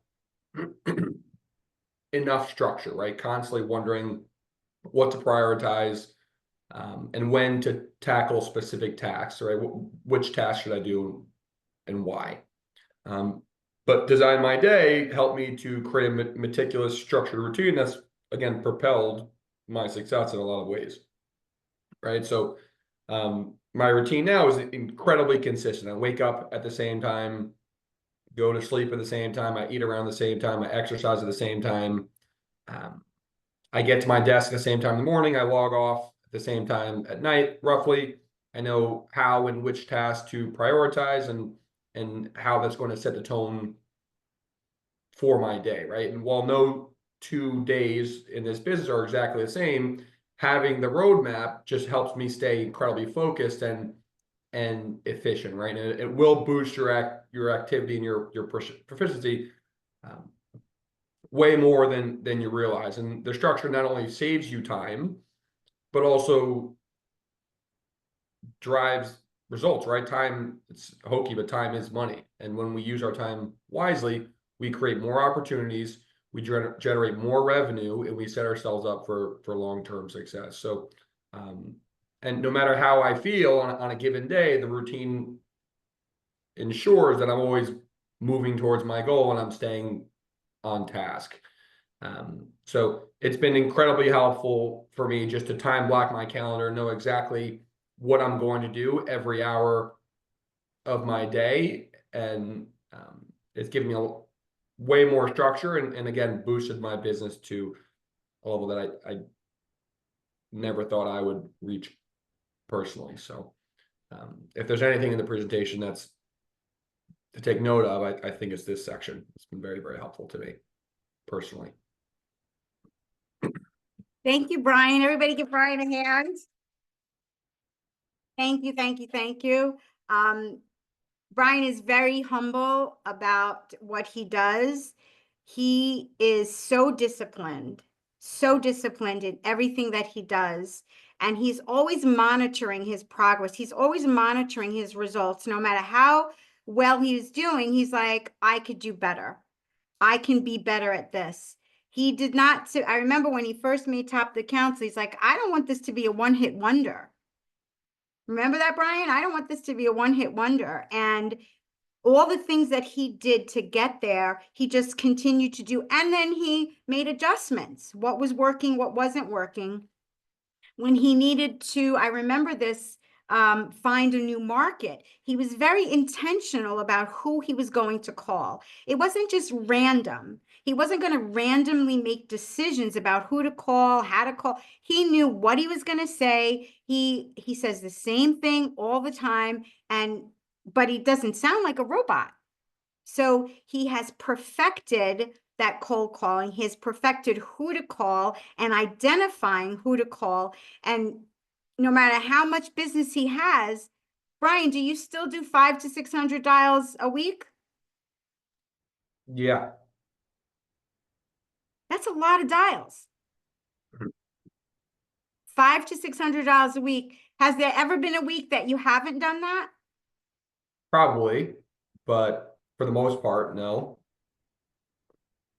I don't think many at all. Yeah, probably not many. When you're traveling on vacation, that's about it. Yeah, I'm sure there's been at some point in the last 7 years I've missed it, but rarely. I try to stay very, very disciplined and have my meeting goal per week, and I pretty much always hit it. I have a meeting goal. I try to hit 18 new meetings a week, and I've only, aside from weeks I'm on vacation, I've only missed it once since I set the goal. And what's the why? What's the why of your goal? Well, I think that if I continue to hit that goal and I continue to have that high activity, that everything else in my life will fall into place. That's awesome. Thank you very much. I really appreciate that. I could probably interview you for everybody for an hour, and it will probably be better than the whole webinar put together. So maybe we'll do that at another time, because I really appreciate that. So we're going to move on. I know we did DYD very, very fast, but the fundamentals you should have, and you will work on that on your own time. And again, if anybody needs help, please reach out to me. If you're on this webinar, I will give you some of my time. Our final stop, and this is a really fast stop, so I know we're getting late here. Can you guys stick with me on this? Because I really like to give you this part of it. This is success habits, and success habits are a little different than goal setting and a little different of DYD. They sort of, they fill in, they fill it in. It's almost like they become maybe the gas a little bit of your habits. So I really appreciate, and Brian is talking about, he created very disciplined habits of success. I call Brian a champion because he does what many champions do. And he 100%, and I don't say it lightly, and I don't call everybody I work with a champion, but Brian is 100% a champion. And it's his mentality. It's not so much that he made top of the council, it's because of his mentality that makes him a champion to me. So a habit is a routine or behavior that's performed regularly, and in most cases automatically, like brushing your teeth, like we all brush our teeth. Sometimes we make our beds in the morning. Those are all habits that we have had. Working out, if you do it all the time, it is a habit. Most people that work out, and when they stop working out, it doesn't feel right, and so they have to continue to work out. So habits and having good habits are what sets us apart. Successful people do what unsuccessful people are not willing to do. And I'm sure you've heard, this is another Jim Rohn quote, and I think it's really, really great. So I'm going to ask you really quickly to ask yourself, are you willing to do what other people aren't willing to do? Are you willing to create an action plan and actually see it through, and to create the habits that you need so that you can be on that path, so you can be a champion for yourself, or be my next coaching client champion, if you would. So we have 8 steps to create and add a new success habit. This is in the workbook. So I had 8 steps here, and this is from the book Atomic Habits, which is an extremely good book that I highly recommend that you read about creating habits of success. The first step you would do is identifying your desired habit. So let's say you want to add meditation to your morning. You can take that and start small, like 10 minutes, right? And so you want something that's really manageable. So, okay, I want to add meditation. I'm only going to do 10 minutes. Then what you want to do is you want to anchor it, step 3, to a habit you're already doing. So for most of us, we wake up and we brush our teeth, right? Most people, before they leave their house in the morning, me personally, the second I wake up, I need to brush my teeth. So you brush your teeth. So if you have a habit that you do every single morning and you want to add a new habit, meditation, for instance, in this example, then you are going to actually put that habit along with something, anchor it with the habit you already have. Then you want to set a cue or a reward. So I like to drink coffee in the morning, but I might say to myself, I can't have that coffee until I meditate. Brush teeth, meditate, because I'm trying to add this new habit into my life. Then I'm going to track my progress by having like a little sheet that I'm writing it down every day, putting it where other people can see it as well, like on a refrigerator. I focus on the consistency. So let's say one day I don't feel like doing 10 minutes. If I do only 3 minutes, that's okay, because I want to keep doing it to get in the habit, and I can adjust it as needed and then give myself a reward. So whenever you want to create a new habit, anchoring it to something you're already doing, only requiring a small amount. If you're not someone that works out, don't think you're going to start doing an hour every single day. You might want to just add that in increments. So that's really the habits of success that I really wanted to share with you. This is the book. I have a 4-minute video. If you guys want to see, if you don't want to see it, tell me. It's fine. It's about Michael Phelps, who is a champion. I think it's great. Yeah, you want me to show it, Steve? Okay. I'm going to show you this video, but I have to stop this share. I'm always looking for inspiration from top athletes and people that have really overcome and have really done what other people haven't done before. And Michael Phelps, we all know who he is. He's a legendary, most successful Olympian of all time with 28 Olympic medals. 23 of them are gold. In 2008 in Beijing, he broke all sorts of records, and he won every event that he entered. He broke 7 world records in his event.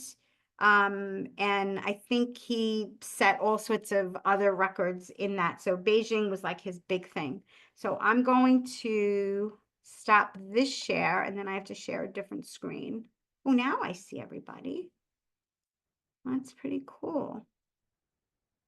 Okay, screens. If I get this right, I'm gonna be so impressed with myself.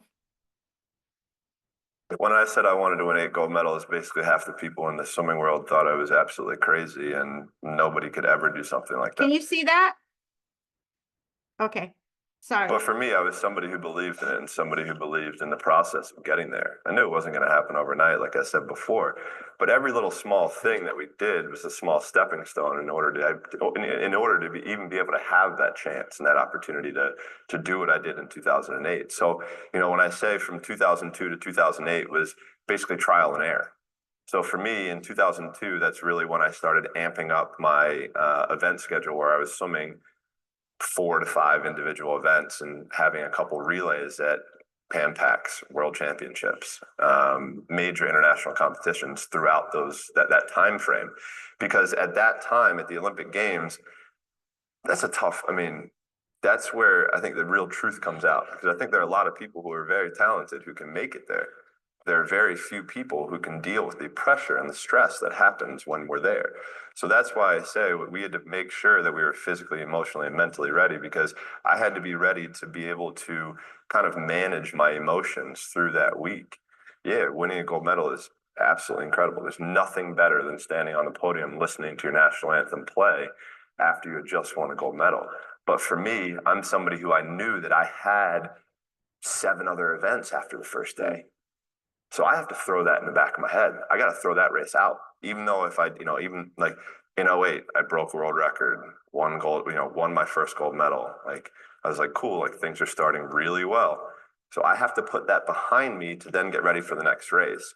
And on top of that, I have to make sure I'm eating the right amount. I'm sleeping the right amount. My body is as fresh as I can possibly be. So that means sitting in an ice tank, getting massages, getting stretched, all of these small things that end up adding up to the major end result. And that was something that we learned through that process. So for us, we always also tried to compare. Every day is a new challenge, right? Every day is a challenge, is a day that we can prepare ourselves even more. So for us, we would call it putting money into the bank. So at the end of the year, when we had a major international competition, we could withdraw that money that we had saved throughout the year. And look, I'll be the first one to tell you, there were a lot of days where I did not want to get out of bed. And I guarantee you, if I ask the question here, if everybody is excited to get out of bed every single day, if I saw a hand, I'm going to blatantly call you a liar. Because we all know that is far from the truth. But if you have those little small goals, those little small things that get you excited when you don't want to, it's going to make it even better and even easier at the end when you're getting ready for a presentation or the end of the year or this or that, whatever event you're leading up to. It's going to make it so much easier. And I think if you look at the greats in anything that in any walk of life, the greats do things when they don't always want to. And that's the separation. For me, that's what I've found. Because I can sure as hell tell you that there were days where I hated my coach. There were days where we got in fights, we got in arguments, we couldn't stand what we were doing. I would do things purposely to piss him off, but that's a different story. But I think that was just really how we worked. Like, he was somebody who was so perfect for me that if I ever would have swam for anybody else, I never would have had the chance to do what I did, because he challenged me in ways and forced my mind to think differently. For me as a kid growing up, I'm huge into music, and music is a big part of my life. And I'm a huge Biggie Smalls fan, and he wrote a song called "The Sky Is the Limit." And as a kid growing up, I believed that. I believed that whatever I put my mind to, and if I was willing to make sacrifices and I was dedicated, that I could achieve absolutely anything. And you still do? I still do.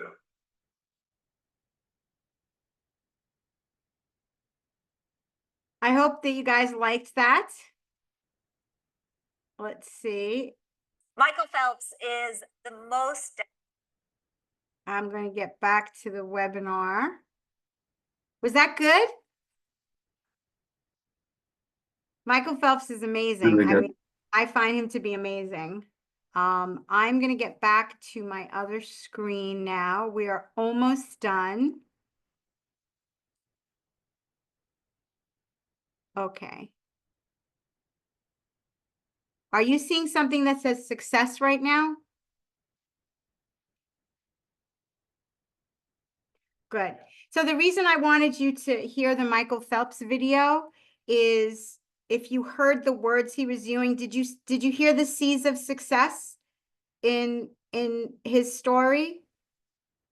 If you hear stories like from Brian, you heard stories from Roger Bannister, you heard stories from Christine Randall, you heard stories from Michael Phelps, all really different levels of success. I was never top of the council, by the way. We didn't have that back then, but I was definitely, I don't know what it was called, but I was not that. All different levels of success in life, all different things, but there is a commonality for success. And it is this discipline is the bridge between having those goals that you're so excited about doing and accomplishing them. And your DYD, having habits of success, being intentional. It's not easy to live those things. And even if you live them one day and then the next day not as much, you still live them that one day. And then like, okay, I'm going to build on that. And I'm going to live it on the third day. If I missed it the second day, that's fine. I'm going to go back and do it the third day. And I'm going to keep doing it. So I'm hoping that you got some strategies, you have some tools. I'm hoping that your mind was changed a little bit. Let me ask you, could you put in the chat, are any of you thinking a little differently now than you did prior? Oh, hi, Kyle. I didn't even know you were here.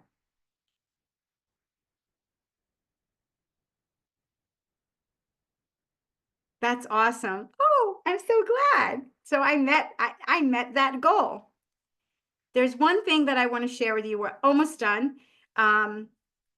There's a thing about accountability. So I know a lot of you have accountability groups at work. I don't really know what you go over in those, but having accountability and declaring that you want to do something is really one of the most important ways for you to get your goals, because when we kind of go public with what we want, there's a little bit more pressure, which it's good pressure. It's not bad pressure, it's good pressure. So accountability helps us with that commitment, tracking, we get a support network, increased motivation, and we get some real-time feedback. So I do accountability with my clients, my one-on-one clients. Not everybody is either interested in one-on-one or can do one-on-one. So I have something for you all. I have an offer. I have not done this before. So you guys would be my founding people. And I've created a group called High Achievers Coaching and Accountability Group. I will be on a Zoom and I will keep it to the time, and it will be once a month, and there'll be a topic. We'll go into some of these topics like in more detail, and other sales topics, role playing, all different things that will help you move forward to your goals, and also some sales training. It will be about 90 minutes. I will be doing what's called laser coaching. I'll work with people one-on-one, and then we'll work in the group. The group will also have a portal where you can go, and I have a whole bunch of resources already put in the portal, which will be little videos that I've curated especially for you, the members of the group. And there'll be resources, ebooks, and recommended other books that you should read, and videos that I curate, that I create, excuse me, and also videos like that Michael Phelps videos, things that I think will resonate. Now, you can, of course, go on the internet and find some of those things, not my things, but I've curated it for you so you don't have to spend the time looking for it. And that's all going to be in this group.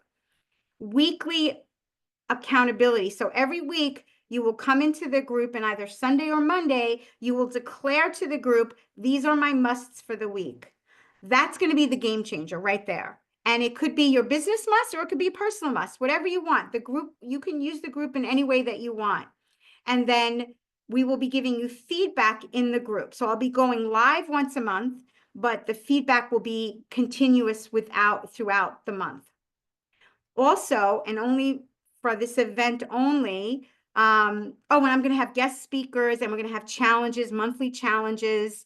And it's really going to be your group, your place for you to grow. what I decided to do is offer it to you all for $47 a month. It's going to be going up to $97, but because you will be my founding members, you would be able to join it for $47 a month. You will get this nice little journal. You will also get a 1-hour private coaching session. So we can go over your DYD if you want. We can talk about habits. We can talk about whatever you want. It'll be your hour to decide what you want to do in that hour. If you want to do goal setting and going over your why, whatever you want to do, it's your hour just for being a member of the group. As the group grows, I will be doing other sort of fun offers. There's also going to be a leadership and some competition and prizes that you can win. You'll also get a replay of this for lifetime because this will only be up for a certain amount of time for the non-members of the group. If you're interested in joining the group, Nora is going to fill out a form with you and you can do it tonight. Oh, and you will not be charged until January 1. So you get to kind of look at the group, get in the group, see what it's about. And our first meeting is going to be January 8th. And I will give you the dates for those that are joining of all the dates that are already planned out for the year. Every Zoom meeting that we do will have a replay in the group. So if you can't make it, then you'll be able to see the replay in the group. So even if you have something going on that day and you can't make it, it will be there for you. All the replays will be in the group. So if you're interested, I would love to have you as part of my founding members of the group. Nora is so kind enough to help me out with that. While she's doing that, were there any questions that came up? I can't see any questions. Nora, do we have any questions that I needed to answer? No, no Go. questions. Also, I want to add there in the chat, I sent the link for the group. So there you can join. At the beginning, it's going to ask you to create an account. You can sign up there. After that you sign up, it's going to give you the option for the payment. So if it's something that you want to do tonight, great. I know it's late and you might be a little tired. The offer with the 1-hour coaching session is good until December 14th. So I don't want you to feel any pressure. I know it's late and you're tired. I would love to have you part of the group. I'm very excited. The reason that it's so cost effective, which is like $1.50 a day, is because it is founding and it is new. I am used to doing one-on-one coaching. And so you're going to help me create something really very special. I can promise you this, that I always look to how to bring value. Like, how can I bring more and more value to my clients, which will still be there. And these are some of my clients, what they say about me. So you can grab that link. Does anybody have any questions?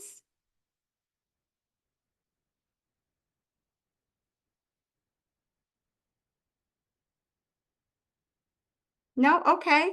I want to thank you very, very much. Should we keep it open for another couple of minutes in case you want to grab the link? Thank you for everything. You were super helpful today. Oh, thank you. I appreciate you. I'm very sorry. I know this ran much later. I really, really appreciate it. We do have a survey that if you don't want to do it tonight, we'll send it to you. If you would do it tonight, Nora, can you put that survey in the, oh, you did already. Nora's amazing, by the way. I love Nora. I love Nora. I would never have been able to do this without Nora. I just want you guys to know. If you could fill out the survey, I would really appreciate it so that I can deliver as much as I can to you. I need feedback to know what worked, what didn't work, what didn't make sense, what was great, what sucked. Whatever you want to say is fine. My feelings won't be hurt because I just want to continue to deliver to everybody. This was really awesome. Thank you so much, Christine. Thank you. I appreciate all of your participation. Thanks, Christine. Thank you. I hope to meet some of you in person. Christine, good to see you. Thanks so much. This was really helpful, especially the DYD. So Yeah. that was Thank actually one of the first things I wrote down was how to better organize my day. So Awesome. That's good. Yeah. That that was 100% a game changer with a lot of clients of mine. Yeah. Really game changer. And I know I went through it really, really fast, but I could have done just a webinar on that actually. That's what I might do next time. So There you go. All right. Perfect. Well, great seeing you. you too, Thanks so much for the Gabi. invite. Thank you. All right. Take care. Bye bye, guys.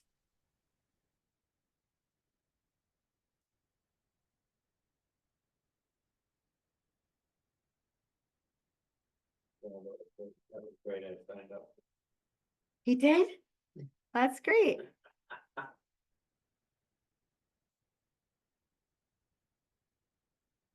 That's good. Who's left on here? Oh, it's just us three. Oh. Hi, Nora. Wait, I want to talk to Nora. Wait, let me stop sharing. Are you stopping the recording? Oh yeah, I've stopped the recording. Hold on. Stop recording.